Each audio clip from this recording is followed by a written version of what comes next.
Olá, pessoal, seja muito bem-vindo, muito bem-vinda. Estamos aqui na nossa 7ª aula de Direito Penal para o curso de Delegado de Polícia. Os pontos melhores, os pontos que mais caem na sua prova de Delegado de Polícia. Se você ainda não me conhece, se essa é a sua primeira aula, nós estamos na aula de número 7. Todas as aulas já estão passadas aqui anteriormente. Já vimos teoria do crime, já vimos teoria da norma, já vimos iter criminis, já vimos concurso de crimes e hoje entraremos em um novo tema sobre o concurso de pessoas. Eu deixo aqui meu Instagram para vocês, delegado.lucaspetri. Pessoal, eu tiro todas as dúvidas lá, eu respondo todos os directs, todas as mensagens que me enviam. Qualquer dúvida que você tiver, qualquer feedback que você tiver sobre a aula, me manda mensagem lá, ficarei feliz em receber e responder você. Tá bem? Aqui o slide, novamente, igual eu disse, curso de Direito Penal especificamente para delegado de polícia, mas também para as demais carreiras jurídicas, tá? Todas as carreiras jurídicas, todos os concursos, todas as bancas que estão fazendo as provas de carreira jurídica estão praticamente no mesmo nível, ainda mais na matéria de Direito Penal. Então, se você estuda para analista do TJ, se você estuda para juiz, para defensor, para promotor de justiça, para qualquer carreira jurídica, essa aula aqui servirá para você com toda a certeza. Nós, aqui do Estratégia, fizemos um apanhado dos temas que mais caem para delegado de polícia, no caso, e compilamos em 12 encontros, e hoje estamos aqui no 7º encontro, e trataremos do tema concurso de pessoas, pessoal. Tema de vital importância para a sua prova.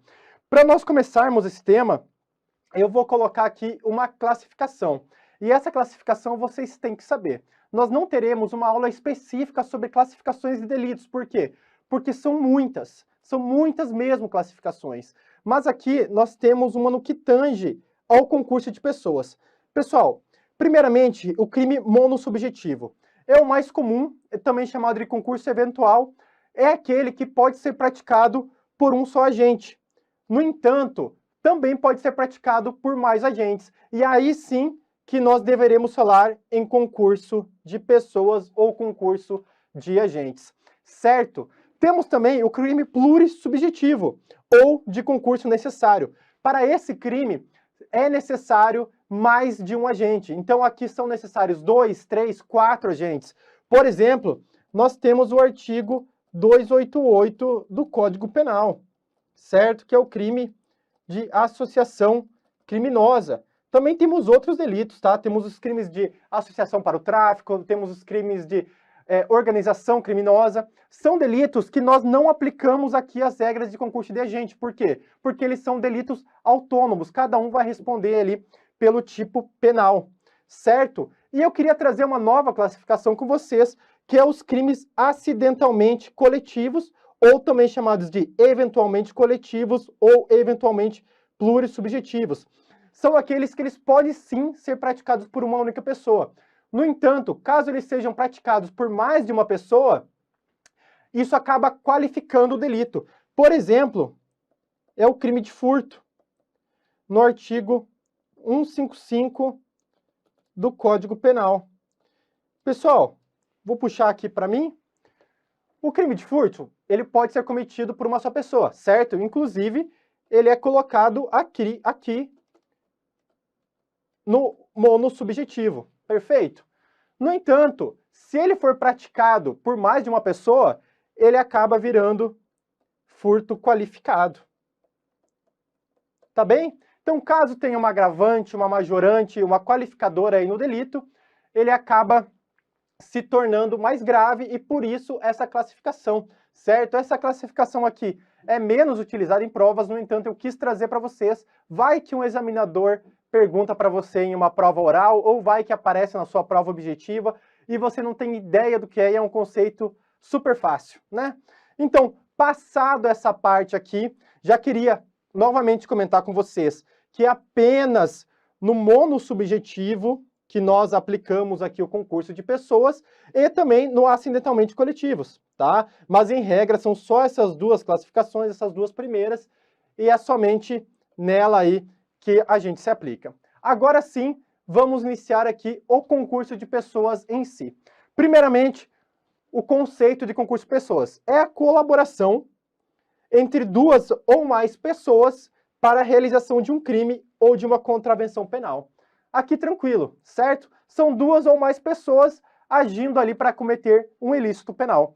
E nós temos aqui os requisitos para que seja aplicado aí um instituto de concurso de pessoas, para que tenha concurso de pessoas, para que não apenas duas pessoas ali realizem uma infração penal sem vínculo subjetivo entre elas, por exemplo. Os requisitos, eles estão aqui, e eu já deixo esse macete aqui para vocês. Nós temos, primeiramente, claro, a pluralidade de agentes e de condutas, ou seja, você tem que ter mais de um agente e mais de uma conduta, cada um praticando a sua própria. Tem que ter uma relação de causalidade entre a conduta dos agentes e o resultado ali praticado, no caso concreto, que chegará em uma infração penal. A identidade do crime, ou seja, o crime deve ser ali o mesmo a ser praticado, certo? E aqui, pessoal, muito importante, tá? Muito importante, que é o vínculo subjetivo. Pessoal, vínculo subjetivo é diferente de acordo prévio, tá bem? Não é necessário o acordo prévio, mas é necessário o vínculo subjetivo. Ou seja, para ter concurso de agentes, aquelas pessoas, elas devem saber que elas estão se ajudando, que elas estão ali cooperando para o cometimento do delito. Correto? Tem que ter um vínculo subjetivo entre elas. Pode ser que uma, vou até puxar para mim aqui, pode ser que uma simplesmente acenou para outra, e as duas ali entenderam que estavam indo praticar aquela infração penal. Mas tem que ter, tá bem? E pode ser, inclusive, no meio do cometimento da infração penal. Por exemplo, o indivíduo A está indo lá roubar uma pessoa. Chega o indivíduo B, vê aquele roubo acontecendo e começa a roubar a pessoa também. Ali começou a ter um vínculo subjetivo entre eles, entre os dois, de forma concomitante ao delito, certo? De forma concomitante ali aos atos executórios e até a consumação do delito, perfeito? Posteriormente, a gente vai ver que não é possível o concurso de pessoas após, no caso de exaurimento do delito, porque nós temos aí a caracterização de outro delito autônomo, certo? Nós já vimos o intercrimes na nossa aula passada, então lembrem lá as fases do intercrimes, tá? Vou até puxar aqui para vocês, para colocar. Nós temos a fase de cogitação, nós temos a fase de atos preparatórios,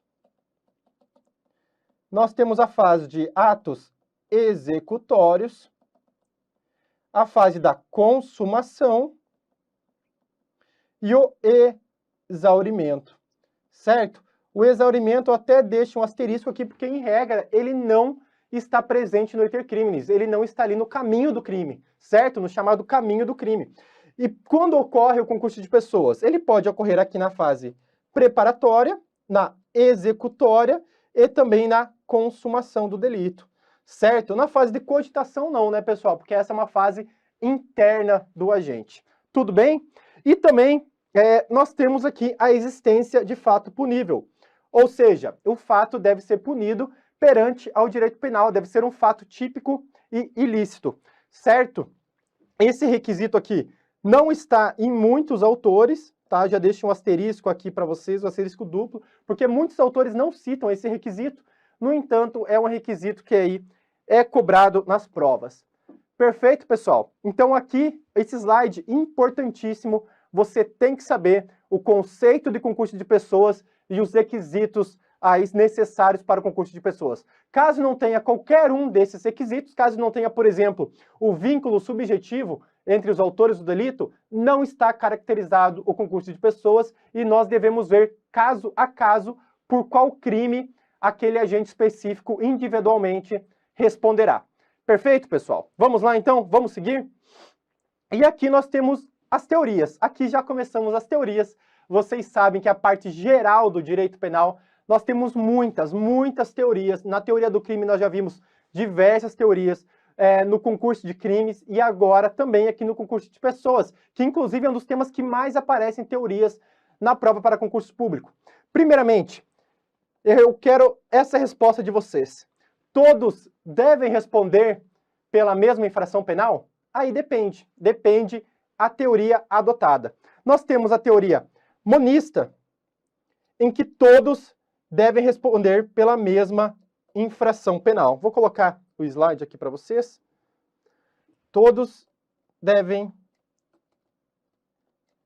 responder pela mesma, tá bem?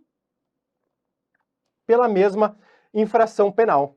E essa daqui é a teoria adotada em regra no artigo 29 do Código Penal. Perfeito, pessoal. Nós temos a teoria dualista, que ela diz que tem que ter duas infrações. E as pessoas, os agentes ali do caso, devem responder ou uma ou outra, tá? Dependendo do grau da sua culpabilidade ali, tá bem? Essa teoria aqui, ela também é adotada pelo Código Penal e nós já iremos ver adiante, mas seria ali na participação de menor importância e na cooperação dolosamente distinta, já adiantando aqui para vocês, tá? E nós também temos a teoria pluralista. Essa daqui eu considero outra que é muito importante, porque ela é adotada, sim, de forma excepcional pelo Código Penal. Por exemplo, aqui no caso do aborto, no caso da corrupção ativa e passiva, e em outros exemplos também, como facilitação de descaminho e descaminho, tá? Nós temos delitos autônomos, aí nós podemos até ter mais de 2 delitos, dependendo da conduta ali praticada pelo agente, tá?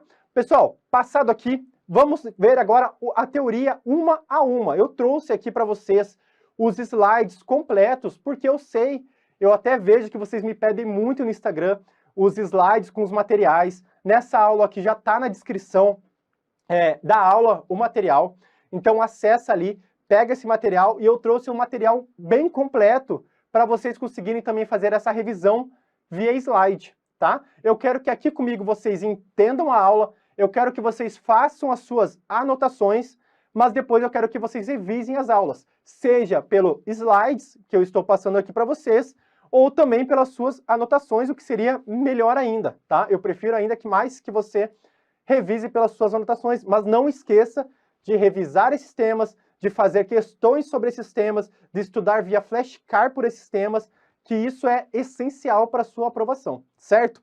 Vamos lá então, teoria por teoria, trouxe o conceito de cada uma aqui para vocês. Vamos lá?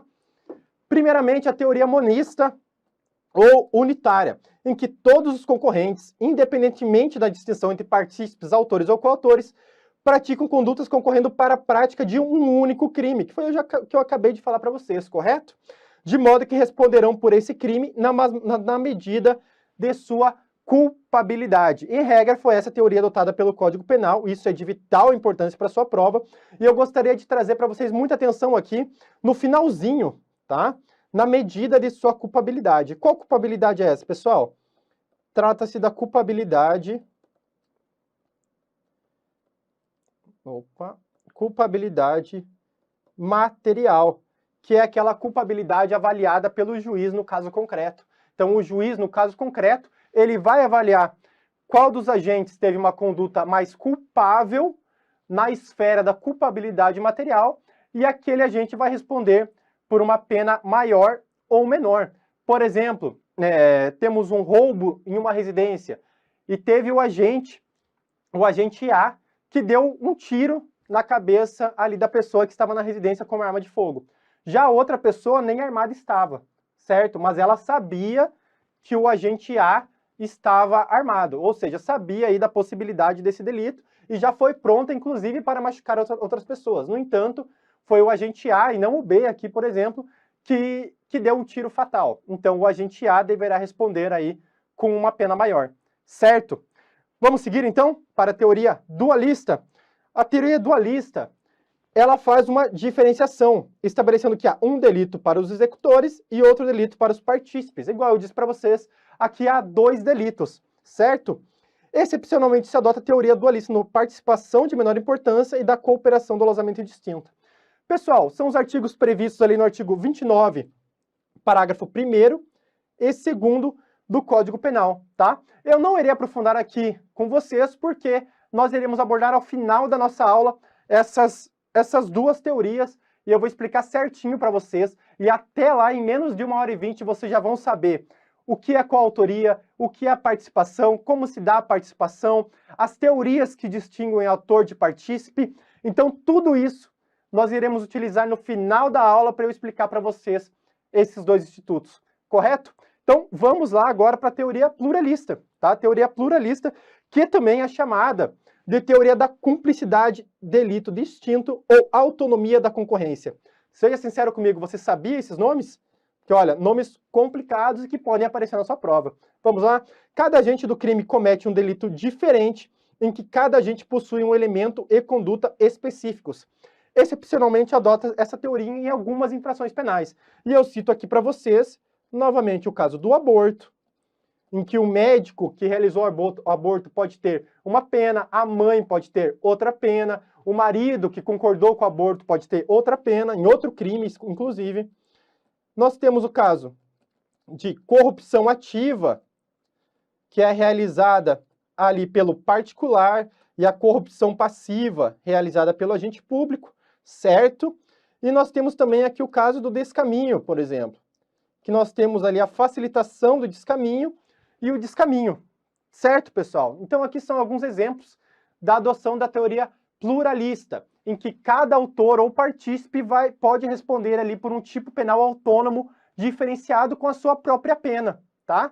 Perfeito? Então, vamos continuar, porque nós temos mais teorias, e eu já disse para vocês desde a primeira aula que o nosso tempo é curto, pessoal, tá? O nosso tempo é curto. Trazer todos os tópicos que mais aparecem nas provas de direito penal para vocês em 12 encontros é uma missão difícil que me foi dada aqui. Então, eu vou correr, essa aula ficará gravada, lembre-se disso, ficará gravada no YouTube, então, caso eu tenha passado um pouco rápido demais, você pode assisti-la novamente, você pode fazer as suas anotações de forma mais devagar. No entanto, aqui, cola comigo, presta atenção e vamos juntos, tá bem? E agora, então, como eu disse para vocês, mais teorias, tá? Mais teorias. Mas aqui são teorias que eu gostaria que você prestasse, assim, atenção máxima, tá? Eu vou até puxar a câmera aqui para mim novamente. Pessoal, essas teorias, elas caem muito em prova. Muito, muito mesmo. Mais que a teoria monista, mais que as teorias pluralistas ali, para a gente saber qual infração se aplica a cada coautor, autor ou partícipe. Essas teorias, elas são para diferenciar os autores do partícipe. Nós não temos alguns institutos como a participação de menor importância? Para esse instituto, nós temos que saber quem é partícipe e quem é autor. Também para o juiz adequar a pena, no caso concreto, é de vital importância que nós sabemos quem é autor e quem é partícipe ali do delito, tá? E nós temos várias teorias que tratam sobre o tema. No entanto, as que caem em prova são essas 5 que eu trouxe para vocês. Vocês sabendo essas 5 aqui, para mim já está excelente. E vocês sabendo ainda mais dividir elas entre unitárias e diferenciadoras, para mim está perfeito, certo? Então vamos lá, pessoal. Vou puxar o slide aqui. Novamente iremos fazer da mesma forma. Eu irei fazer aqui um breve resumo para vocês e nós vamos teoria por teoria explicando. Pessoal, nós temos as teorias unitárias e as teorias diferenciadoras. Para as teorias unitárias, autor é igual partícipe. Certo? Já para as teorias diferenciadoras, autor é diferente de partícipe. Isso daqui, pelo próprio nome da teoria, você já consegue entender, certo? Teoria diferenciadora diferencia, a teoria unitária deixa o mesmo, certo? Nós temos a teoria subjetiva, a teoria extensiva, na questão das teorias unitárias. Pessoal, para a teoria subjetiva, o que importa é o dolo do agente.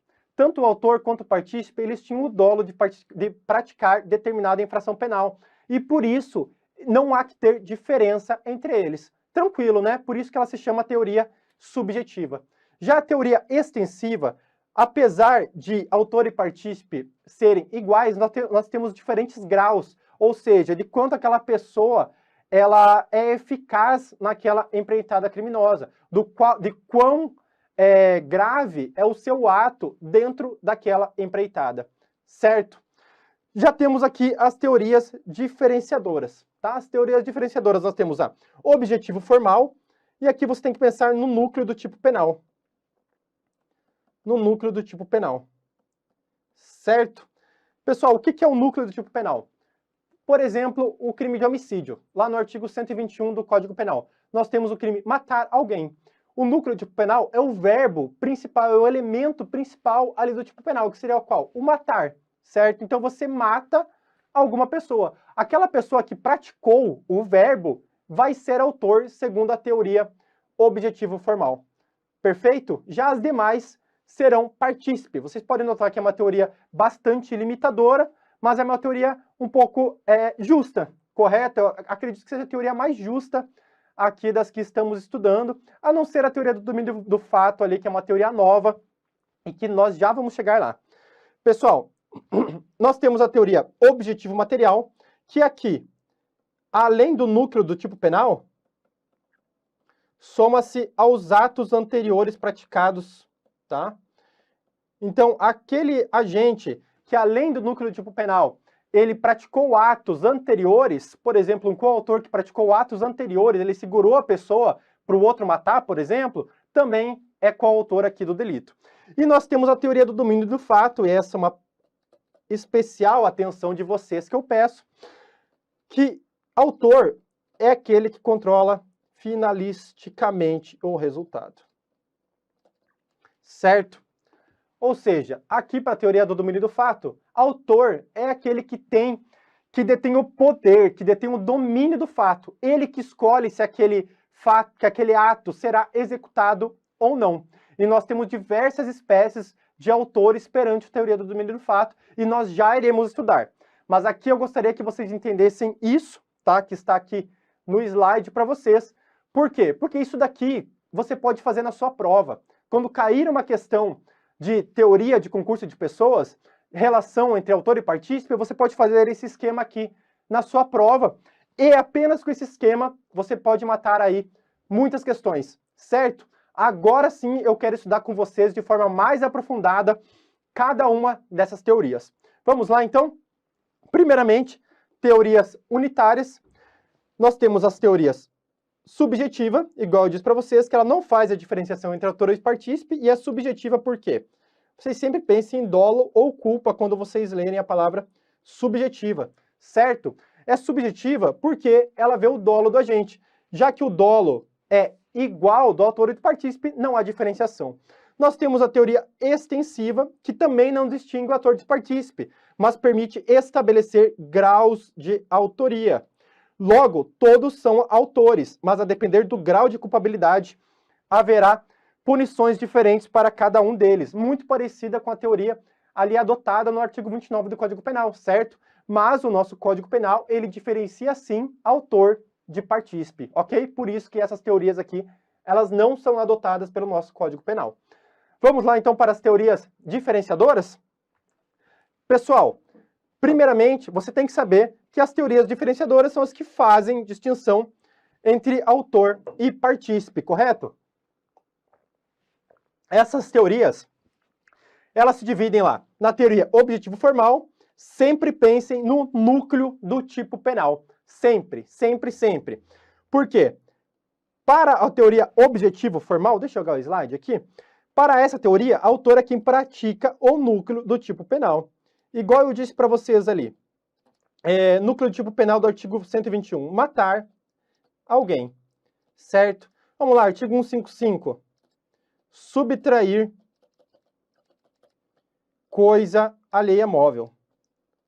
Certo? Que é o crime de furto. Então, quem participa, quem faz a subtração, ou quem faz o ato aqui de matar alguém, será o autor do delito perante a teoria objetivo formal, certo? Para essa teoria, autor é quem pratica o núcleo do tipo. Partícipe é quem concorre de qualquer modo para o crime, mas sem executá-lo. Então, por exemplo, eu vou furtar uma loja, vou roubar uma loja, né? Eu quero utilizar a lei de grave ameaça ou violência. E eu chamo meu primo, e meu primo é aquele que... Eu tenho dois primos. Um, ele vai ficar cuidando ali para ver se a polícia não chega, ficar ali fora, e o outro fica dentro do veículo esperando a fuga, esperando pra gente dar fuga ali. Pessoal, os meus primos, eles praticaram o núcleo do tipo penal? Eles subtraíram alguma coisa mediante grave ameaça ou violência? Não. Por isso, eles são partícipes dessa infração penal. Eles vão responder pelo crime de roubo? Irão responder pelo crime de roubo, certo? Nós adotamos aqui, em regra, a teoria monista. No entanto, a pena deles deverá ser menor que a minha, porque eles são partícipes, eles concorreram de forma ali menos gravosa ao resultado, não praticando o núcleo do tipo penal. Perfeito? Vamos lá, então, para a próxima. Importantíssimo, pessoal, importantíssimo. Estava até me esquecendo. A teoria objetiva formal é que é adotada, em regra, pelo nosso Código Penal, tá? E um precedente muito, muito importante de 2021 do STJ confirmou, porque antes isso era falado apenas pela doutrina. A doutrina falava que a teoria objetivo formal era adotada em regra pelo nosso Código Penal, tá? No entanto, veio o STJ e ratificou isso de forma extraordinária. Vou até ler o julgado aqui com vocês, tá? Vamos lá. Adotando-se a teoria objetivo formal, deixando muito claro aqui, o rompimento de cadeado e destruição de fechadura da porta da vítima com o intuito de, mediante uso de arma de fogo, efetuar uma subtração, configuram meros atos preparatórios que impedem a condenação de tentativa de roubo circunstanciado. Vou explicar esse caso para vocês porque esse caso tem caído muito em prova, tá? Haja vista que nós temos aqui um precedente citando a teoria objetivo formal e ainda dando exemplo no caso concreto. O que aconteceu nesse caso? A pessoa chegou para subtrair uma casa e essa pessoa estava armada com uma arma de fogo. Ele destruiu o cadeado e a fechadura da casa, no entanto, ele não subtraiu nada, ele acabou não entrando na casa. E ele foi pego ali pela polícia, certo? Resumidamente, o caso foi esse. Segundo o STJ, ele não poderia ser punido sequer por tentativa. Ele não poderia ser punido por tentativa de roubo. Por quê? Porque ele não efetuou nenhum ato executório, tendo como base aí a teoria objetivo formal. Certo, pessoal? Então, lembrem disso. Muito importante para vocês saberem que autor é o que pratica o núcleo do tipo penal. E aqui, ele não chegou perto de praticar o núcleo do tipo penal. Ele não poderia ali ser punido pela teoria objetivo formal. Certo, pessoal? Vamos lá, então, continuar? Teoria objetivo material agora. Teoria objetivo material. Autor é quem contribui objetivamente de forma mais eficaz, enquanto partícipe é o que concorre de forma menos relevante. Essa teoria aqui eu acho ela excelente, mas ela não é adotada. Por quê? Porque aqui nós temos um subjetivismo muito grande por parte do juiz. O juiz aqui, ele tem uma importância muito grande para decidir quem é autor e partícipe, certo?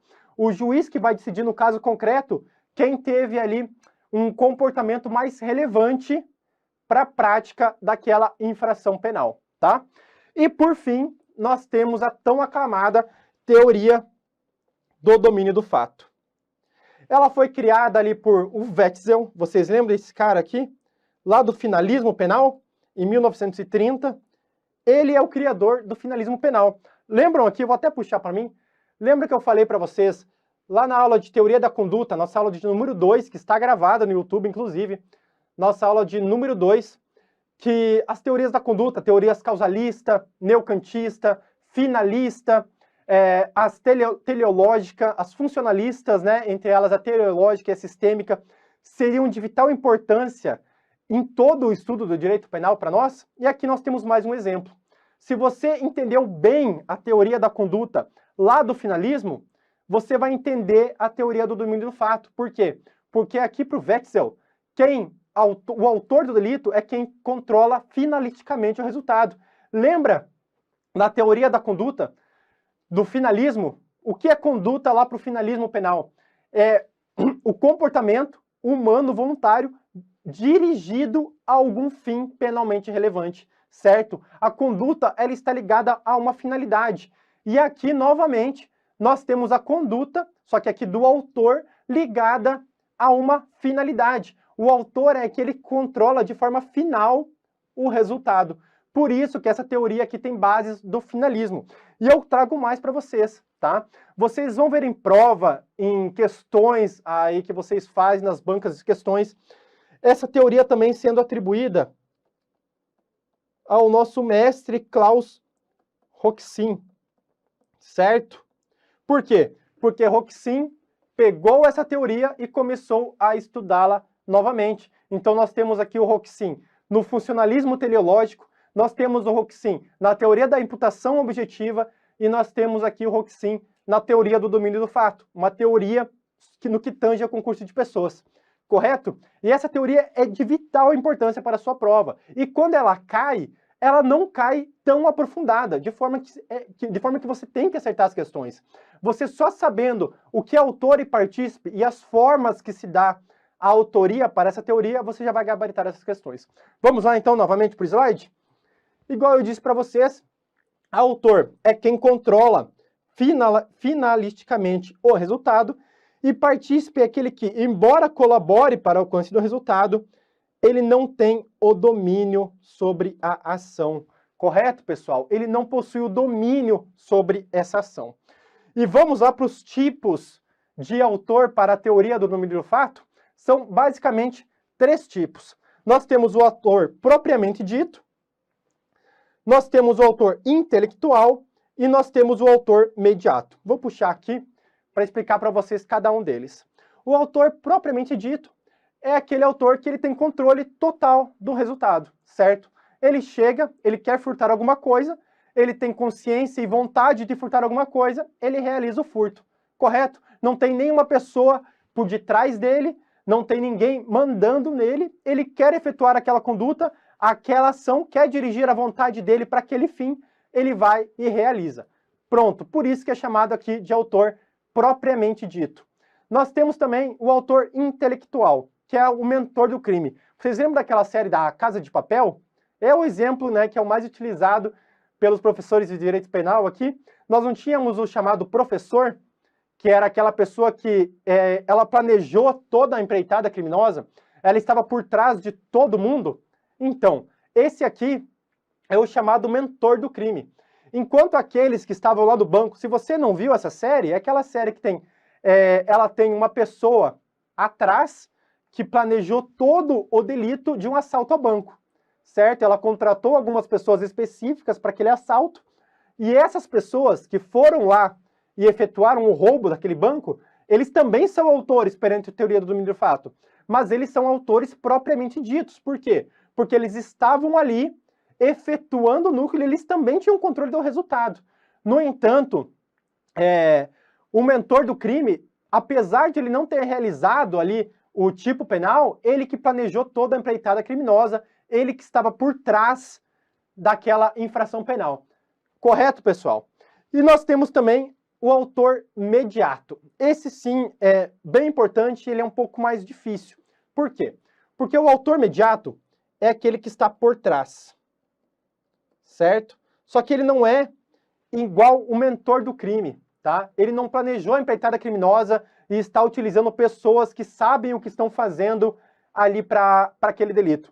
Ele é autor mediato porque ele está por trás de um inimputável, ele está por trás de alguém que está em erro, certo? Ou ele também está por trás de um aparato organizado de poder.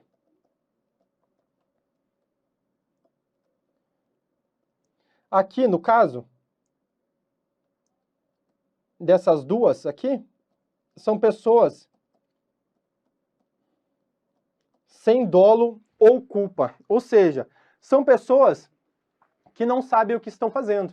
Ela está utilizando ali, aquele autor mediato, ele está utilizando ali pessoas inimputáveis, que não sabem o que estão fazendo, ou pessoas que estão em erro, que também não sabem o que estão fazendo. Erro aqui do tipo inevitável, tá bem? Aquele erro inexcusável, que não pode ser desculpado perante o direito penal. Aquela pessoa que está totalmente em erro, que ela não sabe o que ela está fazendo, está em erro de tipo, certo? E também o aparato organizado de poder. E aqui a gente já vai ver que é mais complicadinho, porque apesar de serem pessoas que sabem o que estão fazendo, não se encaixa ali no mentor do crime, mas se encaixa aqui na autoria imediata e a gente já vai ver.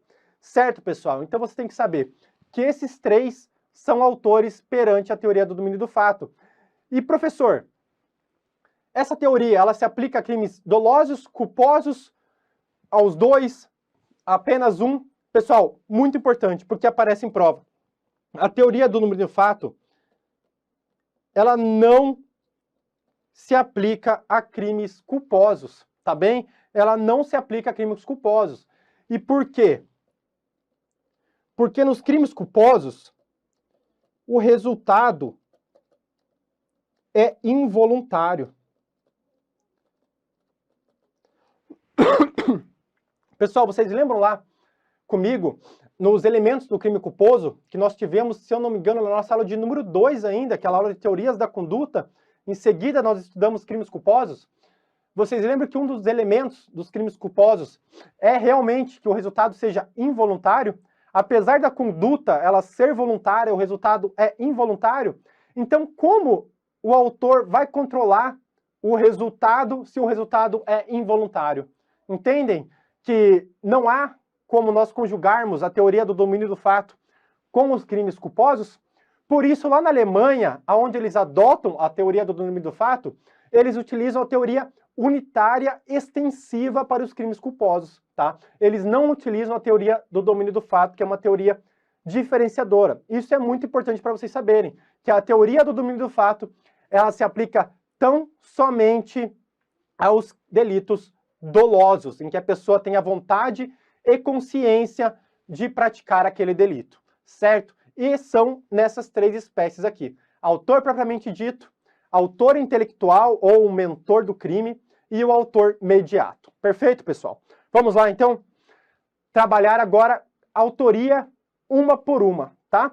Eu irei puxar o slide aqui para vocês, irei puxar a vinheta, desculpa, para vocês, para a gente dar uma pequena pausa, que agora nós iremos estudar instituto por instituto sobre autoria e participação. Até agora nós estudamos todas as teorias que eu queria que nós estudássemos aqui. Tanto as teorias de punição, né, de fundamentação da punição dos autores e partícipes, como as teorias de diferenciação entre autor e partícipe. Então eu vou puxar a vinheta aqui e a gente já volta com o próximo bloco. Pessoal, voltando com vocês agora na autoria mediata, tá? Que é o primeiro instituto que eu quero trabalhar aqui com vocês e que nós já trabalhamos um pouco dele ali na teoria do domínio do fato, correto? Por isso que eu já resolvi fazer esse engancho e vai ser o primeiro instituto que a gente vai aprender corretamente. Vamos lá, então, para o slide. O que é a autoria mediata? Trata-se do autor que, sem realizar diretamente a conduta descrita do tipo penal, comete o fato típico por ato de outra pessoa. E essa pessoa é utilizada como seu instrumento, tá? O Código Penal, ele traz sim algumas hipóteses, tá? Mas é um rol exemplificativo, tá? Nem é um rol, né? São as hipóteses que estão previstas ali dentro do Código Penal, que é a inimputabilidade, a coação moral irresistível, ou seja, utiliza ali de alguma pessoa, de forma que aquela pessoa realiza aquele ato. Eu já citei exemplo para vocês, inclusive nas últimas aulas.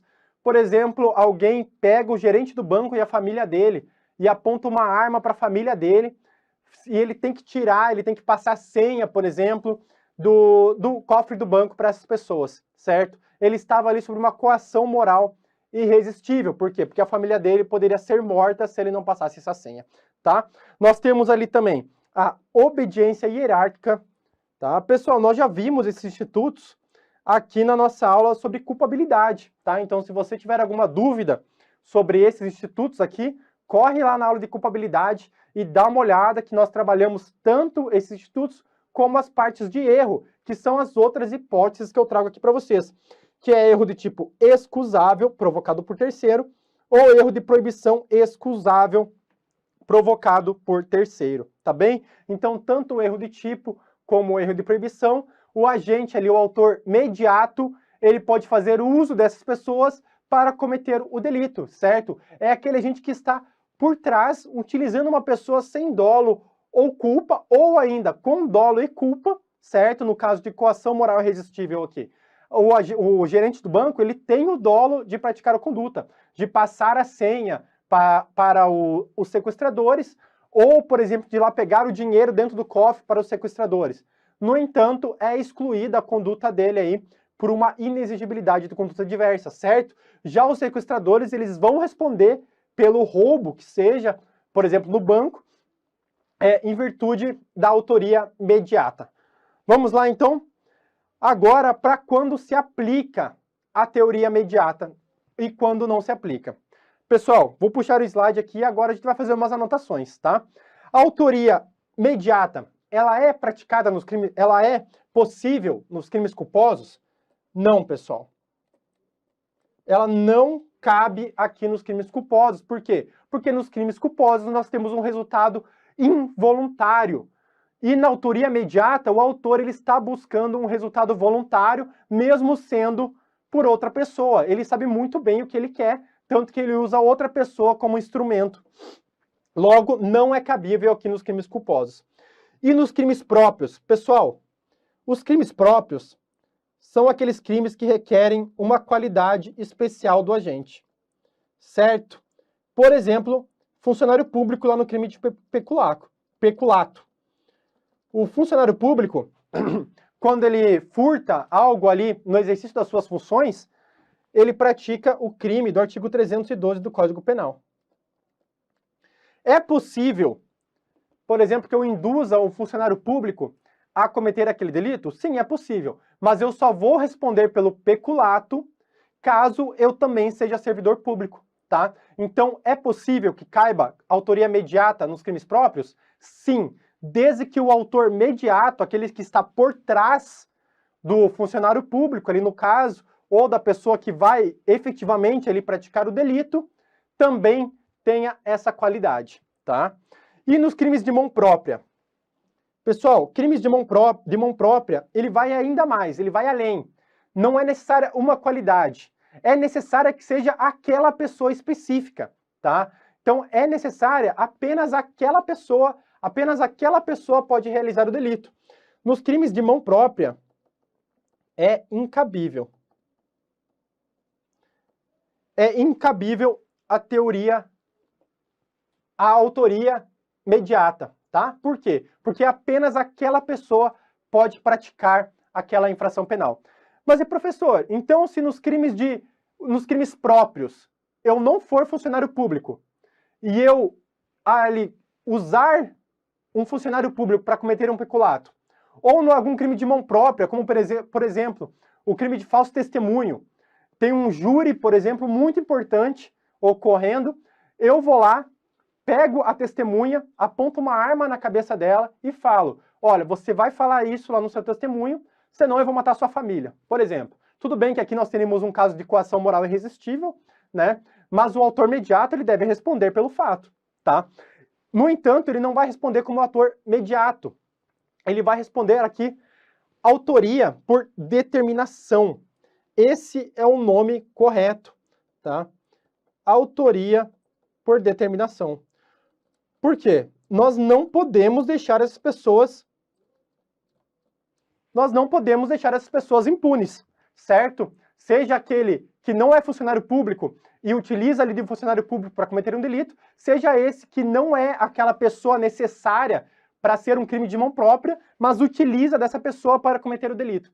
Eles não vão responder pelo delito? Eles vão sim, só que nós temos aqui uma chamada autoria por determinação e não uma autoria imediata, tá? Essa teoria aqui de autoria por determinação pertence ao Zaffaroni, o nosso argentino tão querido por todos, por vocês também, certo?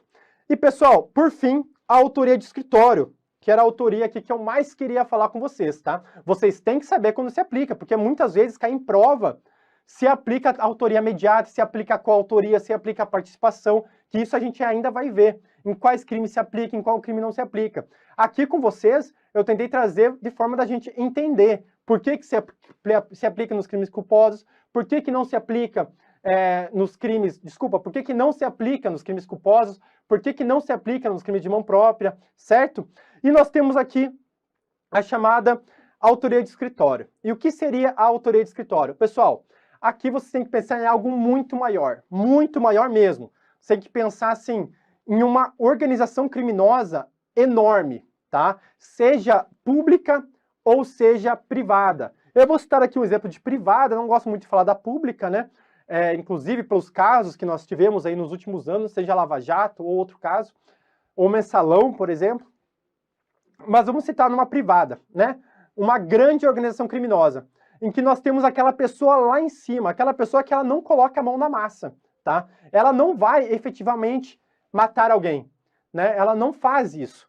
No entanto, ela se utiliza de outras pessoas para fazer. Ela se utiliza de outras pessoas para traficar, ela se utiliza de outras pessoas para furtar, matar, roubar, enfim, para cometer uma infração penal, tá? E por que que aqui nós não entramos na autoria imediata propriamente dita, né? Porque aqui na autoria de escritório nós temos uma diferença, tá? E eu quero trazer essa diferença com vocês. Primeiramente, nós temos um aparato organizado de poder, tá? Isso eu já falei para vocês. Pensem em uma estrutura grande, tá? Uma estrutura grande com várias hierarquias dentro dela. Mas aqui é o mais importante que vocês têm que saber. A fungibilidade, tá? O que é essa fungibilidade, professor? Por que aqui se aplica a teoria de escritório? Pessoal, a teoria de escritório, igual eu disse, trata-se de alguma organização muito grande e organizada, tá?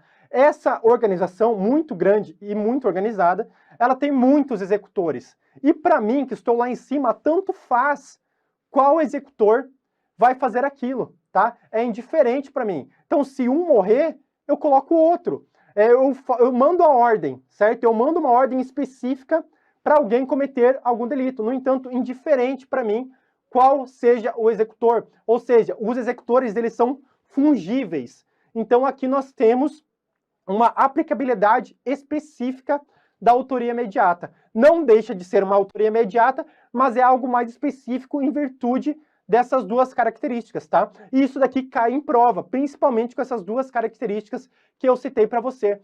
E essa autoria de escritório, ela é prevista na teoria do domínio do fato como uma autoria mediata, tá? Principalmente aí pela fungibilidade dos executores. Então lembre-se disso, pessoal, trata-se de uma espécie de autoria mediata, no entanto, ela é mais específica por causa desses requisitos e dessas características.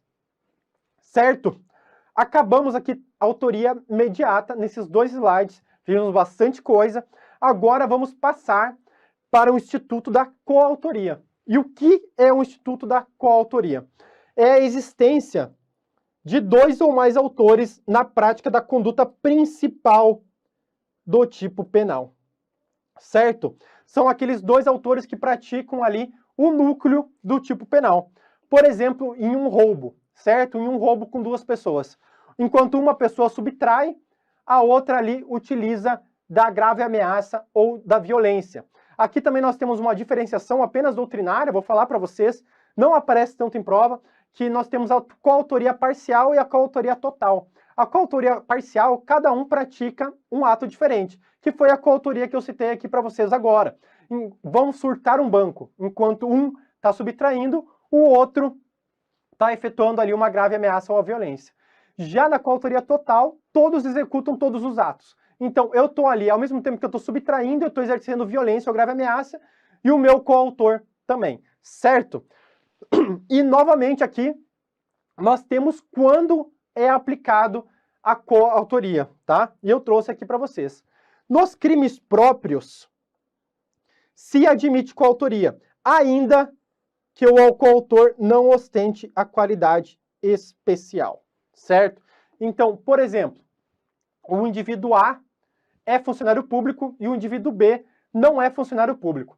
No entanto, o indivíduo A, ele tem acesso ali totalmente ao órgão público, e aquele órgão público, ele sabe, o agente sabe que naquele órgão público, em tal data, vai ter uma quantia de dinheiro em espécie.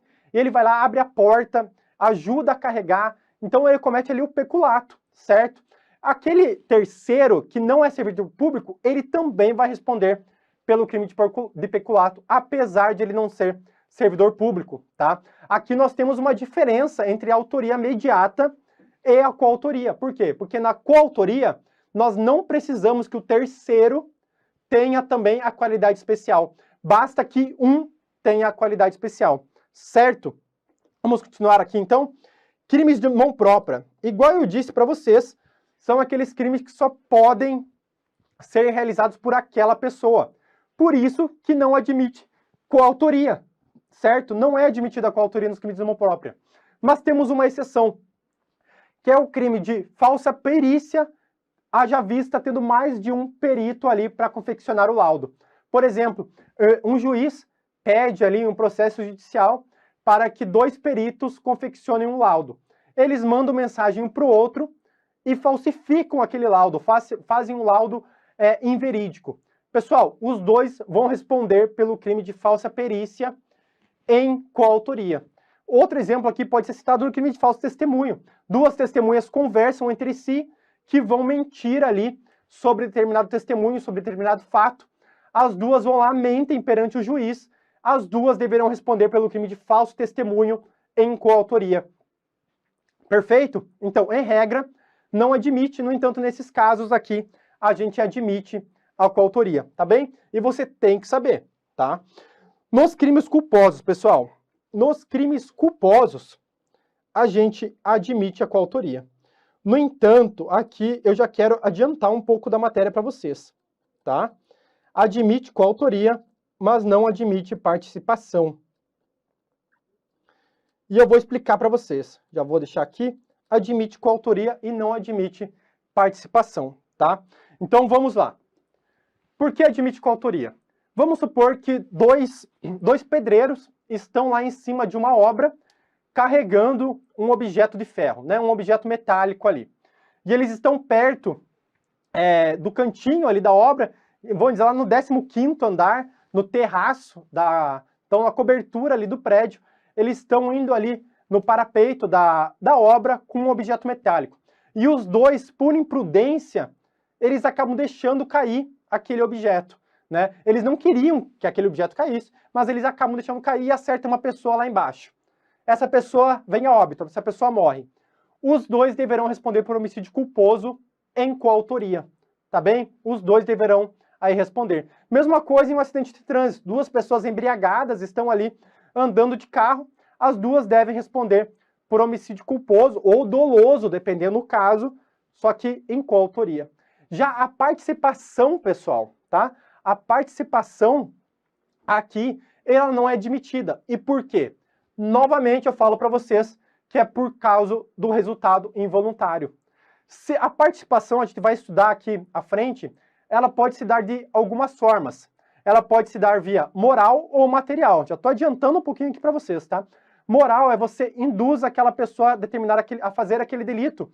E aquela pessoa, ela não tinha ideia, ela não queria fazer aquele delito, ela nem pensava em fazer, e você induz ela a fazer. Já instigar, que é outra parte de participação moral, é outra espécie aqui da participação moral, você instiga aquela pessoa. Ou seja, aquela pessoa está pensando em fazer aquele delito, né, em praticar aquele delito, e você fica instigando. Não, vai lá e faça, né? Vai lá e faça. Pessoal, por que não é cabível aqui? Porque nos crimes culposos, o resultado é involuntário. Eu não posso ficar instigando alguém, eu não posso ficar induzindo alguém ou prestando auxílio a alguém a fazer um ato voluntário, mas com um resultado involuntário. Por isso que não é cabível aqui a participação nos crimes culposos, tá? E temos também os crimes omissivos. Vamos lá?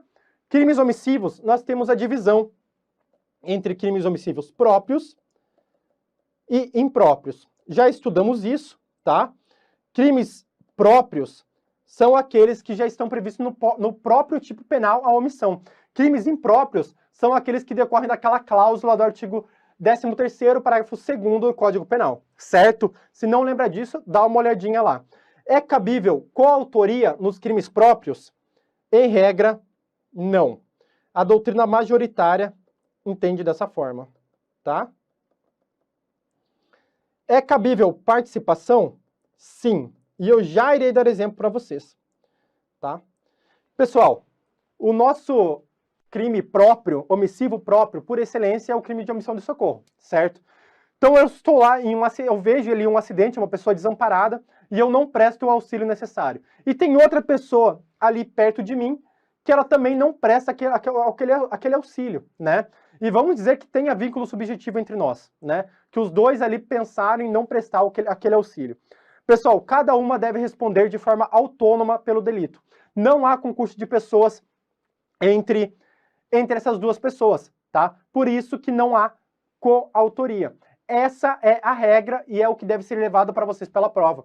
No entanto, eu sinto aqui o professor Bittencourt, César Bittencourt, para ele é cabível sim a coautoria nos crimes omissivos próprios, tá? Para ele, se duas pessoas estão ali paradas, vendo um acidente, vendo uma pessoa desamparada após um acidente de trânsito, por exemplo, e as duas decidem não prestar socorro, tendo um vínculo subjetivo entre si, trata-se de um caso de coautoria. As duas vão responder pelo mesmo delito, tá bem?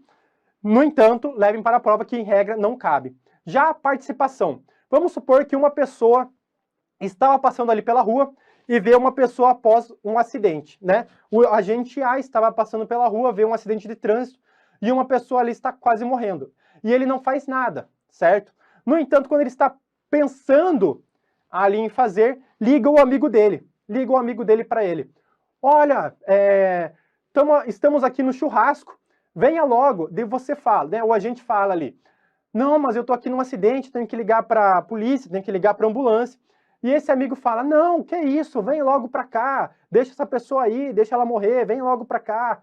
Pessoal, isso foi uma participação. Ele instigou a pessoa a cometer aquele delito. Por isso que há participação, sim, nos crimes omissivos próprios, só que não há coautoria, segundo a corrente majoritária. Vamos lá? E os crimes impróprios? Nos crimes impróprios, cabe tanto coautoria como participação, correto? Vamos lá, pessoal. Dois pais que resolvem não alimentar o seu filho. Aqueles pais, eles têm o dever de cuidar do seu filho, né? O dever legal de cuidar do seu filho.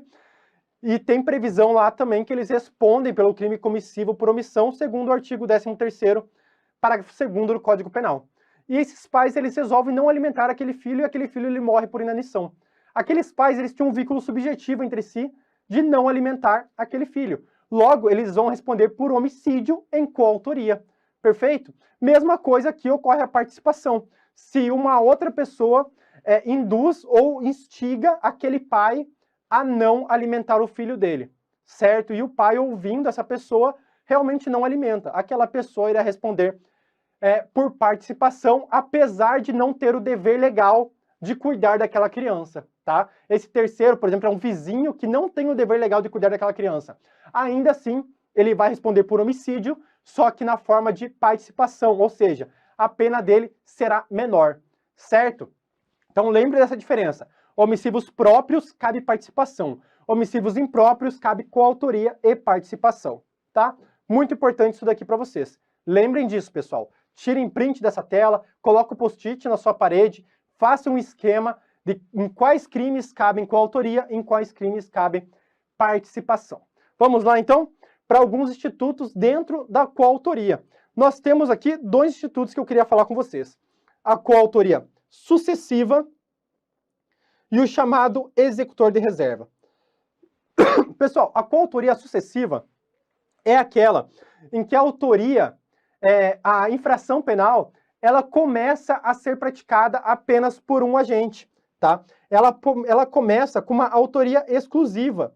No entanto, no meio ali dos atos executórios ou da consumação, aparece outra pessoa, sem que tenha havido prévia combinação. O agente adere a uma conduta já praticada. Então, vamos supor, eu estou lá andando no Rio de Janeiro, certo? Estou andando ali na beira-mar do Rio de Janeiro. Eu dou esse exemplo porque eu já fui assaltado lá, infelizmente.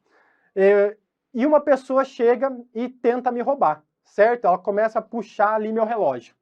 E outra pessoa, vendo isso, vê ali que esse agente A está tentando me roubar, ela chega correndo e me empurra e tira meu relógio também. A consumação desse delito só se deu por ajuda dessa outra pessoa. Logo, os dois deverão responder ali pelo crime de roubo, em coautoria. Aqui nós temos a coautoria sucessiva. Por quê? Porque esse agente, ele entrou no final dos atos executórios e por causa dele que o delito foi consumado. Perfeito? Então lembrem disso, que a coautoria ela pode ocorrer não apenas nos atos preparatórios, mas inclusive depois, até na consumação do delito. E também nós temos o chamado executor de reserva. O que é ser executor de reserva? Eu vou lá e eu quero roubar um estabelecimento. Eu quero roubar uma loja de joias, por exemplo. Eu falo para o meu primo assim, olha primo, né? Sempre meu primo, coitado. Eu levo meu primo junto e falo, olha primo, você vai ficar aqui fora, certo? Você vai ficar aqui fora, cuidando, vendo se a polícia não chega. No entanto, se lá dentro a coisa começar a ficar feia, eu quero que você entre e também efetue ali a subtração dos bens, ou mesmo, vamos supor que eu tenha dado uma arma para o meu primo e fale, olha primo, e você chega lá e começa a efetuar o roubo propriamente dito, certo? Pessoal, esse executor de reserva, enquanto ele estava lá fora, o meu primo, enquanto ele estava lá fora, ele era partícipe da infração penal. Ele já ia responder pelo crime de roubo, certo? No entanto, ele era partícipe. No entanto, aqui, quando ele entra em ação, eu chamo ele, ele entra em ação, ele passa a ser coautor. Por isso que é chamado aqui de executor de reserva, porque ele garante a presença durante a execução e permanece à disposição para intervir caso seja necessário, igual eu disse para vocês. Logo, ele será partícipe, mas se ele intervir, ele será considerado coautor. Perfeito? Terminamos com a autoria, pessoal? Terminamos com a autoria?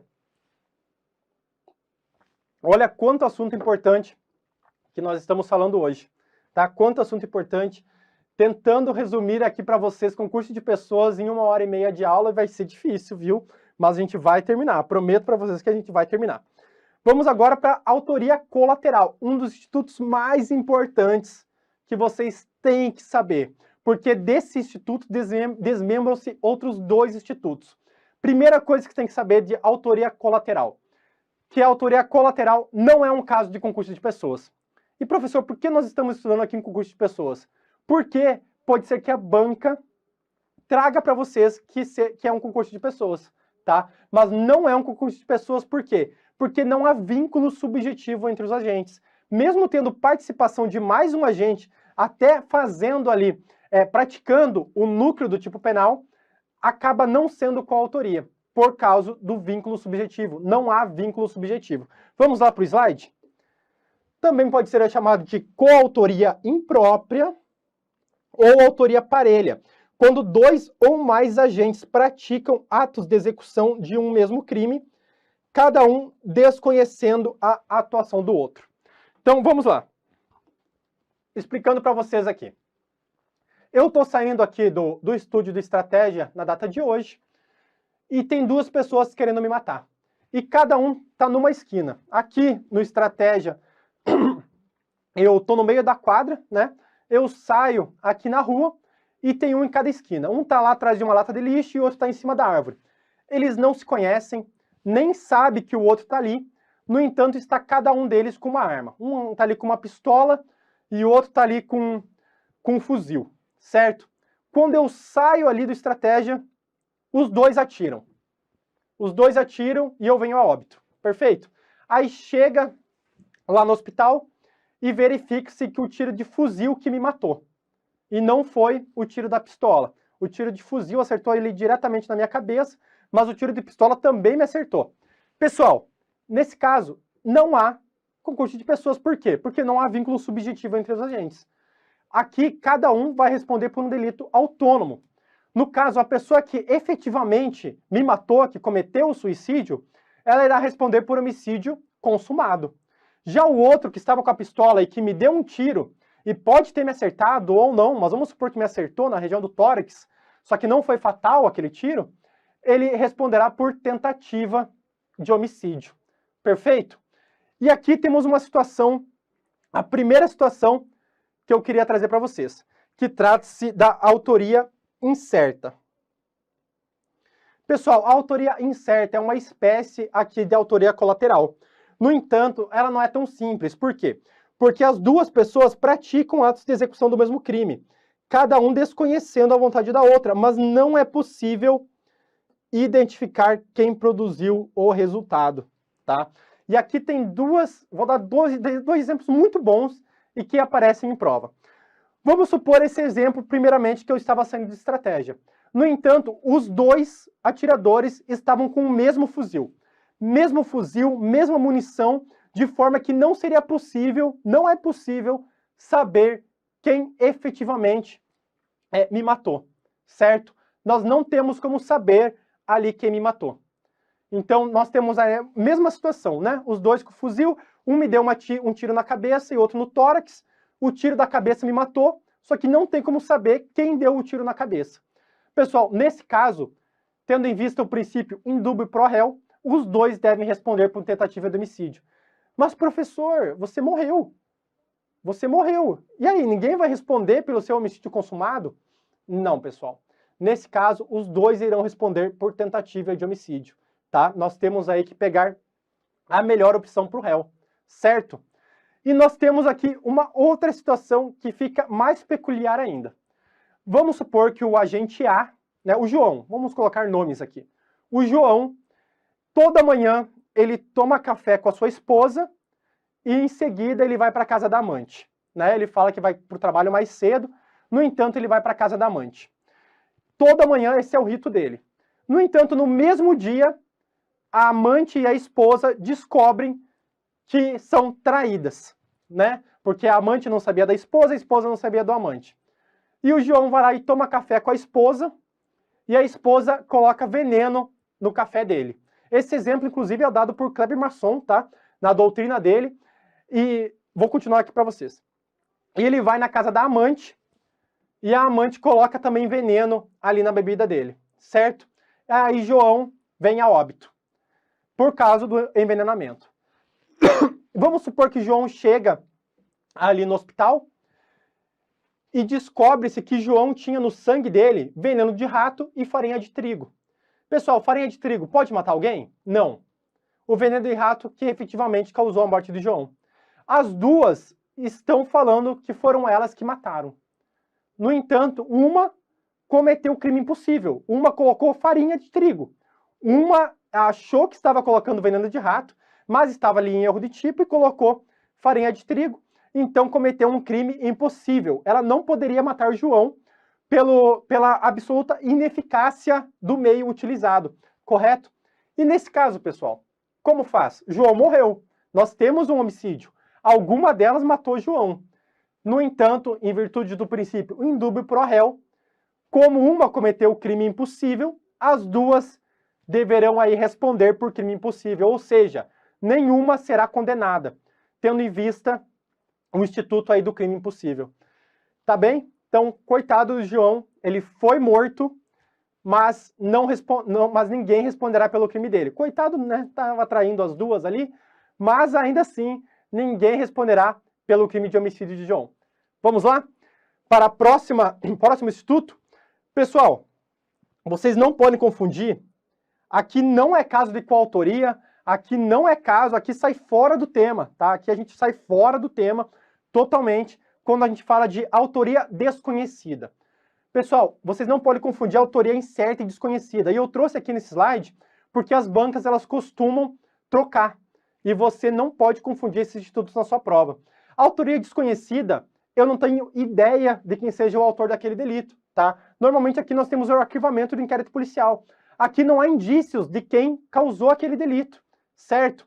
Já na autoria incerta, nós sabemos que foram ali uma daquelas duas pessoas, certo? Mas nós não conseguimos saber duas ou até mais pessoas, né?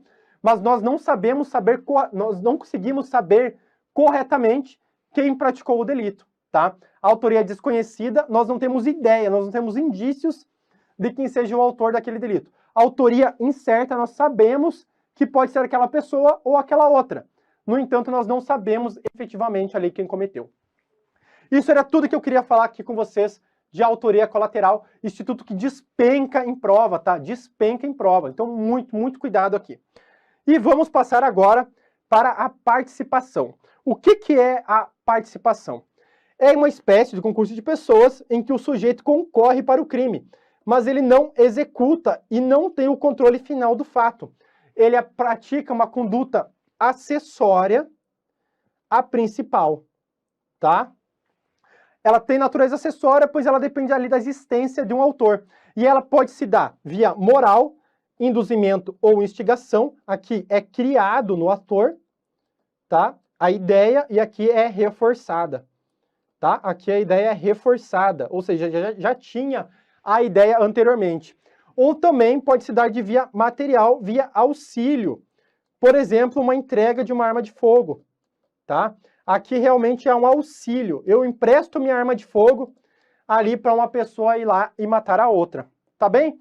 Essas são as espécies de participação e o conceito de participação. Agora, novamente, vamos falar aqui uma a uma de forma mais detalhada, mas igual eu disse para vocês anteriormente, eu quero que vocês tenham esse material de forma mais detalhada para vocês poderem estudar depois. Vamos lá?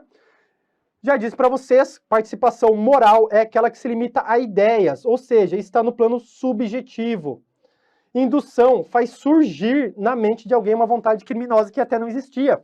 Por exemplo, João nem pensava em roubar um banco. No entanto, eu começo pouco a pouco a falar com ele, induzindo ele, olha, João, roubar um banco deve ser legal, você vai ficar rico. Agora, na instigação, já é diferente.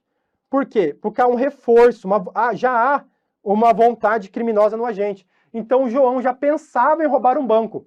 E ele conta para mim. E eu, ao invés de falar, não, João, pelo amor de Deus, você vai preso, João, você vai roubar um banco. Eu falo, isso, João, vai lá, rouba aquele banco, ou mata aquela pessoa. E João já tinha essa ideia anteriormente. E vamos lá para outro tipo de participação, que é a participação material, que é aquela que se dá via atos concretos, por meio de um auxílio. Pessoal, aqui muito importante, tá? Por quê? Porque a participação material e a participação moral, ela pode se dar até nos atos executórios, no máximo na consumação do delito, tá bem? Se a participação material, ela se dá após o delito, então vamos lá. Eu quero comprar um carro, certo? Eu quero comprar um carro, eu quero uma Mercedes para mim, só que eu não tenho dinheiro. Eu vou lá e converso com algum furtador para furtar uma Mercedes para mim. Quando ele furta essa Mercedes, ele vai e traz para mim essa Mercedes. Há um prévio ajuste entre eu e ele. Há um vínculo subjetivo anterior ao delito, certo? Lá nos atos preparatórios que eu já conversei com ele para ela furtar. Eu vou responder pelo crime de furto. Eu ali irei responder pelo crime de furto porque já tinha esse vínculo subjetivo. Eu estou participando daquele crime de furto. No entanto, vamos dizer que o meu primo, sempre meu primo, ele furtou um carro e ele veio para mim querer vender esse veículo. Ou seja, eu não sabia, eu não tinha nenhum vínculo subjetivo com ele anteriormente. Só depois do exaurimento do delito. Ele foi me vender esse carro. E eu vou lá e compro esse carro. Eu responderei pelo crime de receptação, tá? Ou seja, nesse caso, não há concurso de pessoas. Eu não participei daquele crime anterior. Por isso que eu trouxe isso daqui para vocês, tá? Eu trouxe aqui no finalzinho. Quando não há ajuste prévio, em regra, o crime é de favorecimento pessoal ou favorecimento real. Favorecimento pessoal é quando você esconde aquela pessoa que está sendo procurada pela justiça. Favorecimento real é quando você esconde aquela coisa que a pessoa ali furtou, roubou, extorquiu de alguém. E também o delito de receptação, que eu acabei de falar para vocês, que é quando ali eu adquiro ou transporto aquele produto que eu sabia já que era objeto de um furto ou um roubo. Certo? Certo, pessoal? Então lembrem disso. É cabível somente até a consumação do delito, certo? Não depois, não no exaurimento. Vamos dar continuação aqui sobre mais teorias para vocês, mas essas aqui eu considero que elas são mais tranquilas. Vocês têm que saber que o partícipe, ele só pode ser punido porque existe um autor. E esse autor, ele tem que cometer pelo menos um crime tentado.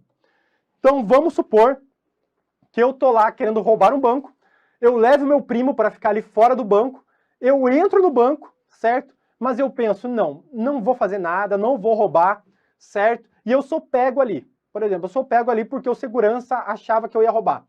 Pessoal, eu irei responder por algum crime? Não, porque eu não cometi nenhum ato, certo? Eu não comecei nem a execução daquele delito. O meu primo, ele vai responder? Não, né? Porque eu preciso que o ato seja pelo menos tentado. Se eu tirei a arma e comecei ali a execução do delito, meu primo vai responder. Mas nós temos também que avaliar se aquele fato ele é crime, né? Se ele é um fato típico, ilícito e culpável. E até qual substrato do delito nós temos que chegar. Ou seja, o autor cometeu um fato típico e ilícito, a partir daí o partícipe já pode ser punido? Ou o autor ele tem que cometer um fato típico, ilícito, culpável? E aí que o partícipe pode ser punido. Ou o autor tem que cometer um fato típico, ilícito, culpável, ser punido, para aí o partícipe ser punido. E é aqui que trata essas teorias. Vamos lá para elas? Temos as teorias da acessoriedade mínima, em que para punir o partícipe basta que o autor pratique o fato típico. Essa teoria ela não é adotada por quê? Vamos supor que eu esteja ali na rua, chegue alguém e me assalte. Chega uma pessoa por trás de mim e fala, bate nele, você é mais forte que ele, você está armado, bate nele, age em sua legítima defesa. E eu vou lá e atiro na pessoa. Eu estou armado, eu vou lá e atiro na pessoa. Pessoal, eu não irei responder por um crime, por quê? Porque eu estou amparado ali pela legítima defesa. O partícipe deverá responder por esse crime que eu cometi? Segundo a teoria da acessoriedade mínima, sim. Por quê? Porque basta que o crime seja típico. Não importa aqui a ilicitude ou a culpabilidade. Por isso, notem que essa teoria chega a ser um pouco absurda. Por quê? Porque qualquer fato típico, mesmo que o autor não seja punido, o partícipe poderá ser punido. Certo? Vamos lá para a próxima? A teoria da acessoriedade limitada. E aqui uma atenção especial, porque essa teoria aqui que é adotada. Para punir o partícipe, basta que o autor pratique o fato típico e ilícito. E é graças a essa teoria também que nós conseguimos a punição do autor imediato que utiliza alguém inimputável. Por quê? Porque se não fosse essa teoria aqui, e nós utilizássemos a próxima, que é a teoria da acessoriedade máxima, que também inclui a culpabilidade, ou seja, o fato tem que ser típico, antijurídico e culpável, nós não conseguiremos aí punir o autor imediato. Haja vista que o autor imediato, ele teria culpabilidade, certo? Então aqui, teoria da acessoriedade limitada, que é a adotada, basta que o autor pratique um fato típico e lícito para que o partícipe seja punido. Vamos continuar? Teoria da acessoriedade máxima, acabei de falar para vocês, é necessário que o fato praticado seja típico, ilícito e que o autor seja culpável. Também não é adotada porque restringe ainda mais a participação aí do partícipe. E por fim, a teoria da hiperacessoriedade. Para punir o partícipe é necessário também que o fato seja típico, ilícito e culpável e além disso seja punível. Então, dessa forma, aqui beira um absurdo também. Vamos supor que o fato esteja prescrito. Ainda assim, eu poderei punir o partícipe, o que soa meio absurdo, né? Vamos dizer que o agente seja isento de pena, então nós temos que tirar aí o partícipe, certo, pessoal? Então, é isso. Agora a gente vai entrar em alguns institutos da participação, tá? Deixei aqui as teorias para vocês pensarem bem. Então lembrem, temos tipicidade, ilicitude, culpabilidade e punabilidade. Cada uma dessas teorias aqui, ela vai adicionando um novo elemento para que o partícipe seja punido, tá bem? Vamos continuar aqui então para alguns institutos dentro da participação. Nós temos a chamada participação em cadeia. O que é a participação em cadeia? Nós temos aqui o indivíduo A. Pessoal, eu sou muito ruim, né? Nós temos aqui o indivíduo A, temos o indivíduo B e temos o indivíduo C. O que é a participação em cadeia? Essa pessoa A, ela induz B a induzir ou instigar C, tá? Então aqui é possível esse instituto, mas é isso aqui que eu coloquei no quadro para vocês. Ocorre quando alguém induz ou instiga outro a praticar, a induzir ou instigar a terceira pessoa, tá? Lembrando que aqui, por exemplo, pode ser que o A instigue B e pode ser que B preste um auxílio material, por exemplo, dê uma arma de fogo, tá bem? Já a participação sucessiva, nós também temos 3 pessoas. tá? 3 ou mais pessoas. Nós temos aqui A, temos aqui B e temos aqui C.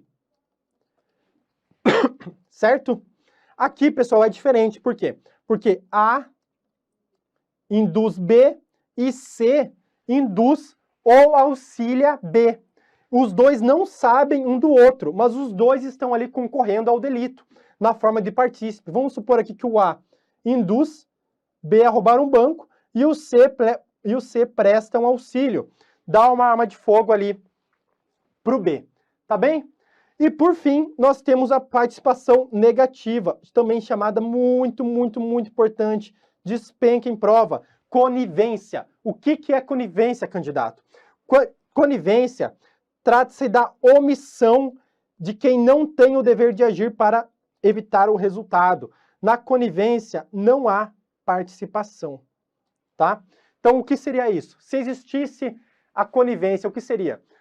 Vamos supor que uma pessoa está passando ali pela rua e vê uma mulher sendo roubada ou estuprada, por exemplo. E essa pessoa não faz nada, né? Essa pessoa não faz nada. Ela só sai correndo. Ela tem um medo ali e ela sai correndo. Ela anda normal ou sai correndo. Pessoal, essa pessoa ela não vai responder por aquele delito. Por quê? Porque ela não tinha a obrigação legal de agir, certo? Ela não tinha a obrigação legal de intervir naquele fato criminoso. Ela pode responder por omissão de socorro? Pode, mas ela não vai responder por roubo ou por estupro como partícipe, tá bem? Vamos lá para os próximos institutos? Participação impunível. Isso daqui eu já falei para vocês, vou colocar aqui o slide. Eu já falei para vocês que não são puníveis os atos se o crime não chega pelo menos a ser tentado. Artigo que cai muito na sua prova. Então, eu já citei o exemplo para vocês, inclusive, ali do roubo, né? Eu e meu primo fomos lá roubar, eu desisti ali no meio, não efetuei nenhum ato. Eu não responderia por nada, meu primo também não. Por quê? Porque aquele ato sequer chegou a ser tentado, tá bem? E também temos agora sim a participação por omissão. Pessoal, aqui é diferente da conivência, tá? A conivência se chama participação negativa. Aqui nós temos a participação por omissão. Deixa eu até apagar aqui, porque eu apaguei. Pronto. Participação por omissão. E essa é possível. Por quê? Porque é daquela pessoa que tem o dever jurídico de agir para evitar o resultado. Então vamos lá. Eu, Lucas, sou delegado de polícia. Eu tenho o dever de agir, claro, eu não preciso colocar minha vida em risco máximo, mas eu tenho o dever de agir para evitar determinado resultado. Então eu estou passando na rua e vejo uma mulher sendo estuprada. E eu olho para o lado e falo, não, já trabalhei demais hoje, e saio andando. Pessoal, eu irei responder por estupro, tá bem? Eu serei partícipe daquele estupro, porque eu não fiz nada e eu deveria fazer. Então eu irei responder por aquele estupro, tá bem? Então existe sim a participação por omissão, no entanto, ela deve ser alguém ali que tenha o dever legal de agir para evitar o resultado, certo?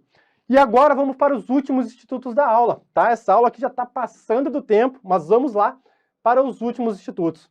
O primeiro é a participação de menor importância. Lembra lá no comecinho da aula eu falei que a gente ia voltar aqui? Então, voltamos.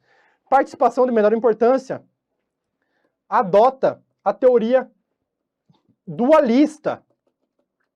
Lembra que eu falei para vocês da teoria dualista lá no começo da aula?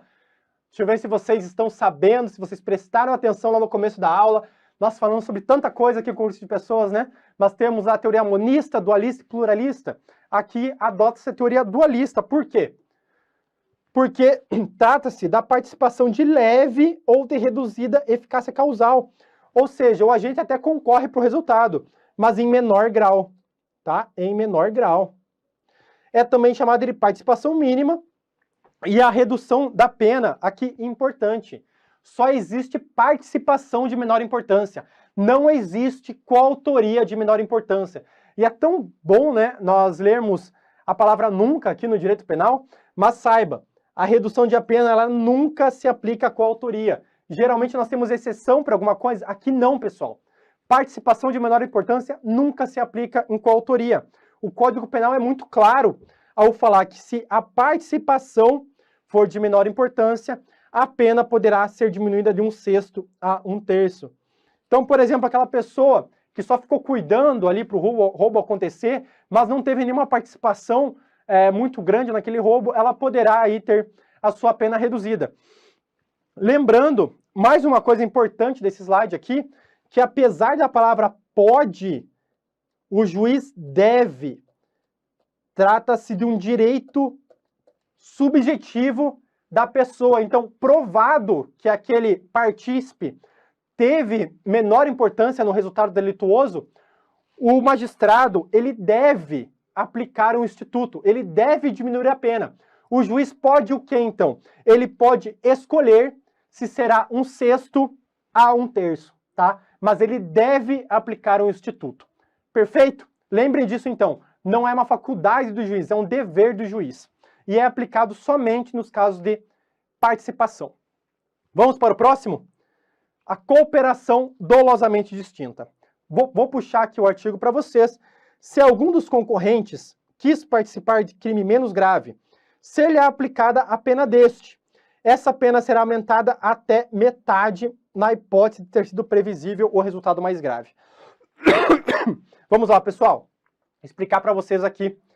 Temos o indivíduo A e o indivíduo B, tá?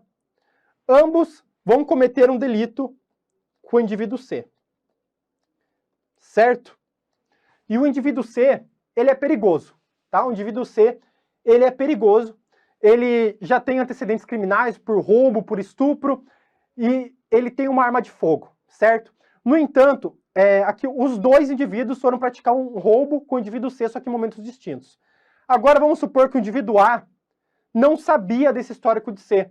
O indivíduo A conheceu o C em um bar, em um restaurante, combinaram ali de roubar uma residência, chegaram na residência e o dono da casa estava armado. Pularam ali o muro da residência. A não sabia que C tinha uma arma de fogo, então eles pularam o muro da residência. Quando eles chegaram dentro da residência, o indivíduo, dono da casa, apareceu ali com um taco de beisebol. Nesse momento, C tirou a arma de fogo e deu 2 tiros no dono da casa ali, matando ele. Pessoal, o indivíduo A, nesse momento, ele sai correndo, entendeu? Ele sai correndo por quê? Porque ele não esperava aquele resultado. Ele nem era previsível, não era nem previsível esse resultado para o agente A, porque ele não sabia dos antecedentes de C e nem sabia que o C tinha uma arma de fogo. Dessa forma, o indivíduo A deverá responder apenas pelo artigo 157 do Código Penal, enquanto o indivíduo C deverá responder por latrocínio. Deixa eu deixar maior aqui para vocês, tá? Então, o indivíduo A pelo artigo 157 e o indivíduo C ali responderá por latrocínio, que é o que fala aqui na primeira frase do artigo. Se algum dos concorrentes que participar de crime menos grave, se lhe é aplicada a pena deste. No entanto, essa pena será aumentada até metade, na hipótese de ter sido previsível o resultado mais grave. Que é esse segundo exemplo que eu vou dar para vocês. O indivíduo B sabia dos antecedentes de C. Ele sabia que C era perigoso, ele sabia que C tinha uma arma de fogo. No entanto, ele acreditava que ele só ia furtar aquela residência, ele só ia roubar aquela residência. E chegou lá na casa e aconteceu a mesma coisa ali do nosso primeiro exemplo. Chegou o dono da casa com um taco de beisebol, C chegou e deu 5 tiros ali nele e matou aquela pessoa. Aqui, novamente, C deverá responder por latrocínio, certo? E B deverá responder pelo artigo 157. Por quê? Porque ele saiu correndo ali no momento, ele não esperava aquele delito. No entanto, aquele resultado era sim previsível, porque ele já sabia das condutas anteriores de C. Por isso, essa pena será aumentada até metade. Nós temos a aplicação aqui da parte final do artigo 29, parágrafo 2º do Código Penal. Certo, pessoal? Entenderam bem? Com exemplos tudo fica mais fácil, né? E, pessoal, dessa aula é isso. Eu já devo ter passado do meu tempo até. Concurso de pessoas é um tópico extremamente importante. Cai muito nas provas, porque pode cair na sua peça, pode cair dentro de alguma questão, pode ser uma questão específica sobre o tema. Então, você tem que estudar, tem que saber isso aí, tá?